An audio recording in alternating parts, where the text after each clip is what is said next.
Hola, buenos días, espero que se encuentren muy bien y pues vamos a continuar con la materia de teorías del aprendizaje, ¿vale? Voy a compartir pantalla.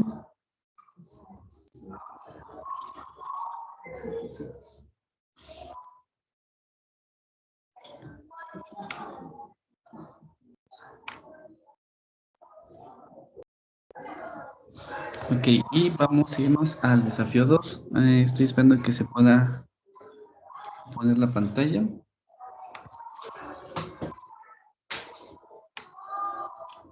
Ok, ya se ve, ¿vale? Entonces vamos a ver nuestro desafío, ¿vale? Dice así: retoma el planteamiento del desafío de la semana anterior, donde platicamos con respecto el caso de una alumna que cambió drásticamente el sistema educativo.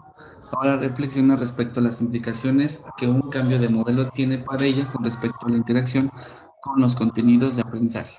En su antigua escuela, ella manipulaba la información y la manejaba a su modo para comprender cómo funcionaba esta y ponerla en práctica. Ahora debe apegarse a lo que un profesor dice como verdad absoluta. Considerando la diferencia entre modelos de enseñanza, ¿cuál de los dos sistemas consideras más eficiente para lograr que no solo aprenda, sino comprenda la información que se le presenta? ¿Cuál sería tu recomendación para que la profesora, que la alumna y los padres de ella? Sí, aquí tenemos que tener en cuenta algo, precisamente como estamos hablando de situaciones en la que básicamente la alumna está cambiando de un modelo a otro, pues siempre hay esta parte de, se me fue la palabra, perdónme, pues sí, de no querer hacer las cosas, de no entender cómo se está trabajando, de poder checar como qué aspecto ahora tengo que hacer, ¿no? Siempre va a haber un choque precisamente porque ya estaba habituada a trabajar de forma diferente y llega, además, ¿no? Incluso también nos llega a pasar cuando tomamos un grupo y el grupo está acostumbrado a trabajar de cierta forma y nosotros llegamos a imponer una nueva, ¿no? Entonces, eso es lo que tenemos que tener en cuenta. Dice, ten presente que tu labor profesional no se quedará únicamente en la atención del alumno. Una vez definido el caso, deberás generar una red de apoyo para ella, en la que tanto profesores como padres se involucren y pongan en práctica las recomendaciones que generes. ¿Vale? Y vamos a irnos con nuestra infografía. Ya habíamos visto un poco acerca de algunos de esos autores, pero los vamos a ver pues más a detalle. ¿Ok? Y estos filósofos pues nos hablan precisamente de cómo es que se empieza a deslumbrar o desarrollar algunos aspectos que tienen que ver con la cuestión de la enseñanza y del conocimiento. ¿Sí? Vamos a ver al primero, que se llama Platón, que nos habla acerca de una de sus teorías del pensamiento que se llama racionalismo.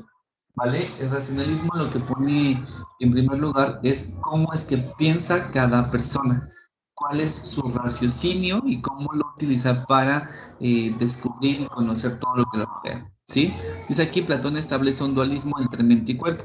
Considera que las cosas llegan a las personas gracias a los sentidos, que es el cuerpo. Pero las ideas se logran cuando una persona reflexiona respecto a lo que conoce, es decir, lo que está en su mente. La mente cuenta con una estructura innata que permite a las personas dar significado a la información que llega a través de los sentidos mediante el razonamiento. ¿Ok? También tenemos ya más contemporáneo a otro autor que se llama René Descartes. René Descartes nos propone algo similar. De hecho, él propone algo que se llama como el método cartesiano, ¿sí? Que se basa en la etapa de en la etapa analítica. ¿Qué es esa etapa analítica? Primero vemos la evidencia, es decir, lo que podemos observar, escuchar, ver, oír e incluso saborear. Esa es la evidencia, porque lo podemos sentir con nuestros oídos. Digo, con nuestros sentidos, perdón. Después ahí vamos a tener la parte de la intuición, lo que yo considero que va a desarrollar de una u otra forma y cómo se va a ir dando poco a poco. Y esto nos va a llevar a que nosotros desarrollemos un análisis. Y posteriormente nos demos cuenta que podemos tener otra etapa que se llama sintética, en la que ¿qué hacemos? Pues número uno, hacemos un resumen, una síntesis de la idea que nos están planteando y de cómo resolver una problemática. Después sacamos una deducción y de ahí comprobamos. ¿sí? Si realmente lo que nos están diciendo sí funciona de esa forma o no. Es como nosotros vamos desarrollando nuestra cognición. Pero del otro lado tenemos otra idea que se contrapone, que es el empirismo. ¿Vale? El empirismo lo que propone es precisamente que nosotros vamos a aprender a partir de las experiencias que ya vivimos. El primer filósofo que tenemos que nos habla de ello es Aristóteles. Dice aquí, propuso el principio de asociación en el aprendizaje con base en la memoria. ¿Por qué? Porque para el empirismo, hasta cierto punto, sí lo más importante es lo que ya sabemos y lo que estamos memorizando y cómo lo relacionamos con nuevo conocimiento. Pero vamos a partir de la memoria. ¿Sí? El mundo externo es la fuente de conocimiento del ser humano. La información se adquiere a través de los sentidos y se valida en la mente, es decir, se va a reforzar ahí.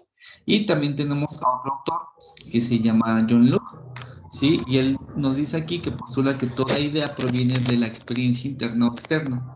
Plantea la mente como una tabula rasa, hoja en blanco, donde se va escribiendo con base en la experiencia con el mundo externo. Es decir, que para John Locke lo más importante precisamente es las experiencias que vivimos como seres humanos. Y él nos menciona que prácticamente cualquier persona es como una hoja en blanco y las experiencias es aquello que se escribe en ella. Y que una persona se puede moldear a partir de las experiencias que tiene. Y también tenemos otro autor que se llama David Hume. Sí, él consideraba que las personas no pueden tener una completa certeza de la realidad que les rodea, así como tampoco de sus propias ideas. Las ideas provienen de la experiencia y se asocian entre sí. Las ideas de cada individuo constituyen su propia realidad. Es decir, que cada persona tiene ideas innatas, solamente surgen, pero basadas en lo que observa, lo que ve. Y a partir de ahí, pues va generando su propio conocimiento que se conoce como la realidad. Entonces aquí lo que vemos son algunas explicaciones que se tienen con respecto a cómo funciona pues la mente. ¿Ok? Vamos a tocar el otro tema, ¿sí? La unidad de aprendizaje 3, ¿sí? Que vamos a empezar a ver acerca de las teorías del aprendizaje por asociación. ¿Sí? Y esto, pues, ¿a qué se basa? De que el ser humano empieza a asociar la información o la empieza a unir con la nueva información que se va adquiriendo poco a poco. ¿Ok? Vamos a irnos con el desafío. Dice así, Matías es un niño de 6 años, está en primero de primaria y desde hace 2 semanas se rehúsa a entrar a la escuela. Matías ha estado en la escuela desde los 4 meses y la conducta que presenta actualmente es desconcertante para su maestra titular y para sus padres, ya que es un niño que disfruta de ir a la escuela. Durante la entrevista con sus padres, ellos te platican que el problema se presenta especialmente cuando Matías debe ponerse el pants del uniforme. No le agrada. Cuando los ve se esconde y se rehúsa a usarlos para ir a la escuela. Llora y se aferra a sus papás, lo cual demuestra la angustia que le causa el hecho de ponerse en este uniforme para ir a la escuela. ¿De qué manera averiguarías cuál es la asociación que existe entre el uniforme y la angustia que presenta el niño y cuáles son los estímulos involucrados en el proceso, ¿no? Aquí tendríamos que ver precisamente el por qué no le gusta pues este uniforme y se rehúsa cada vez que le toca pants. Y pueden ser muchas cosas, ¿no? Desde precisamente la sensación que le está causando en el cuerpo, si es que le pica, o en su defecto, si alguien le hizo burla, ¿no? Entonces, como él empieza a asociar, me pongo el pants y me voy a sentir incómodo, o en su defecto, me pongo el pants, alguien me hizo burla, pues probablemente no se sienta cómodo esos días, ¿no? Dice aquí, la labor profesional del psicólogo es averiguar cuáles son las causantes de la conducta que se considera problemática, ello para proponer una solución efectiva a todos los involucrados, que en este caso pues sería que Matías pueda pues entrar a la escuela sin ningún problema, ¿sí? Y de las primeras que nosotros vamos a ver, las primeras teorías, que de hecho ya es reforzando un poco lo que han visto en materias pasadas, pues es el conductismo. Recuerden que el conductismo también lo conocemos como la escuela tradicionalista, ¿vale? Donde pues prácticamente lo que nos interesa es la conducta observable de cualquier individuo, no necesariamente cómo es que lo está pensando, ¿no? Entonces aquí tenemos la conducta como resultado es de estímulos externos que generan respuestas por parte de la persona, pero esas respuestas son las que nosotros queremos, ¿sí? La psicología como ciencia científica encargada del estudio de la conducta observable, medible, modificable y comprobable. ¿Sí? Porque gracias al conductismo podemos hacer que algunas personas puedan modificar su conducta. ¿Ok? Tenemos aquí lo que es el condicionamiento clásico, que recuerden que este tipo de experimentos empezó con Iván Pavlov, pero que también fueron experimentos que no fueron llevados de la mano de forma rígida, sino que prácticamente se descubrió, ¿sí? ¿Por qué? Porque Pavlov es un fisiólogo ruso que se dedicaba a determinar cómo es que funcionaba el aparato digestivo en los perros, ¿ok? Y sin querer, pues descubrió el condicionamiento, cómo es que lo podía llevar a cabo. Sí, dice aquí, realizó experimentos con perros, los cuales después de muchos ensayos asociaron el sonido de una campana a la comida, presentando un reflejo de salivación, aun cuando la comida no estuviese presente. ¿Sí? ¿Por qué? Porque al fin y al cabo lo que hizo este Pablo fue hacer un experimento en el que les abrió a los perros de este lado, por forma atrás, para observar cómo es que la saliva funcionaba en el sistema digestivo. Y se dio cuenta que los perros poco a poco empezaron a asociar ciertas cosas, como por ejemplo, cada vez que sonaba la campana, inmediatamente el perro recibía comida y pues se dio cuenta de que cada vez que iba a tener ese tipo de ruidos, pues iba a comer. Lo que provocó en un futuro es que precisamente el perro, cada vez que se escuchara la campana, salivara porque se iba a imaginar la comida, ¿no? A nosotros como seres humanos pues también nos llega a pasar que cuando suena la campana a la hora del recreo sabemos que vamos a comer, o en su defecto si llegamos a casa y percibimos ciertos olores, pues sabemos que vamos a comer y algo determinado, ¿no? Entonces eso también nosotros lo empezamos a asociar. ¿Sí? Entonces, esta teoría pues, realmente fue muy importante, o sigue siendo muy importante porque ayuda a asociar el conocimiento y también las conductas que a veces queremos que algunos puedan lograr desarrollar. ¿Ok? Solo que, pues sí, tiene algunas limitaciones, ¿vale? Y también, pues vamos a verlo más a profundidad. Dejen nada más, les explico otra cosa, les voy a cambiar la diapositiva que se está presentando.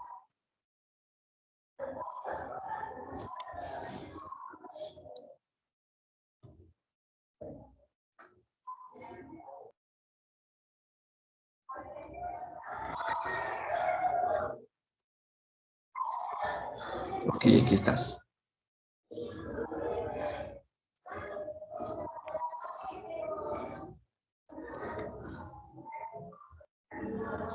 Sí, entonces aquí vemos prácticamente lo que es el experimento de Pavlov. Sí, cabe mencionar que también los perros no eran perros que estuviesen, eh, ¿cómo decirlo?, al aire libre, eran los perros de laboratorio, donde prácticamente los perros estaban dentro de una caja de cristal, donde no tenían mucho movimiento y pues lo único que hacían es que estaban a las expectativas de lo que pasaba con ellos, ¿no? Que en ese caso pues era solamente el sonido de la campana y también algunas variantes nos hablan de que también había una luz que se encendía y que también ellos los percibían al momento de abrir la puerta donde ellos se encontraban. Entonces que el perro empezó a asociar básicamente los dos estímulos, la campana y también la luz. ¿Ok?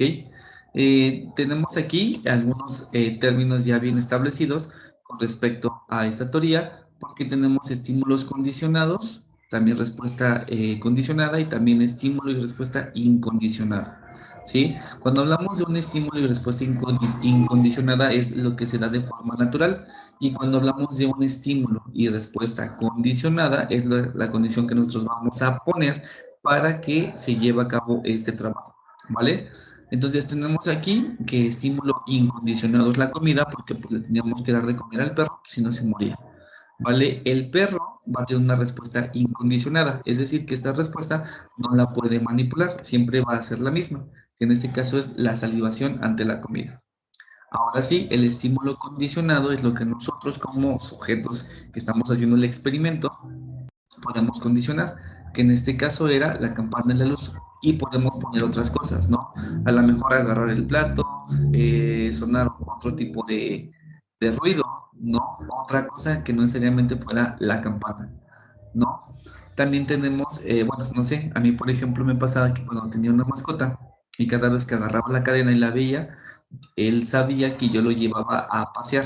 Entonces, ¿cuál era su estímulo incondicionado? Pues que se alegraba y saltaba y corría, ¿no? Pero yo condicionaba que si él veía o me veía con la cadena, es que iba a pasar esto. Si yo incluso abría la puerta y él estaba en el patio, pero no veía la cadena, pues no se emocionaba ni siquiera salía del patio. ¿Vale? Entonces, esos son los estímulos que nosotros sí podemos condicionar, ¿sí? Y la respuesta condicionada es la que nosotros queremos lograr, ¿vale? Que en este caso es la respuesta de salivación ante la campana, ¿ok?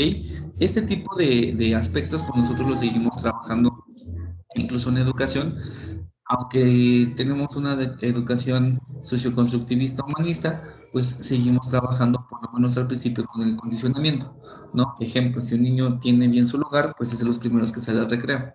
Si se portaron bien y hicieron todo su trabajo, pues damos una estrella, ¿vale? Entonces la respuesta condicionada es que se porten bien o que acomoden sus cosas, ¿ok? Vamos a dejar hoy hasta aquí, ¿vale? Entonces, pues vamos a ir trabajando con respecto a los temas, porque nos atrasamos ahí una semana. Y pues también cualquier duda, pues estoy ahí a sus órdenes en el mensajero.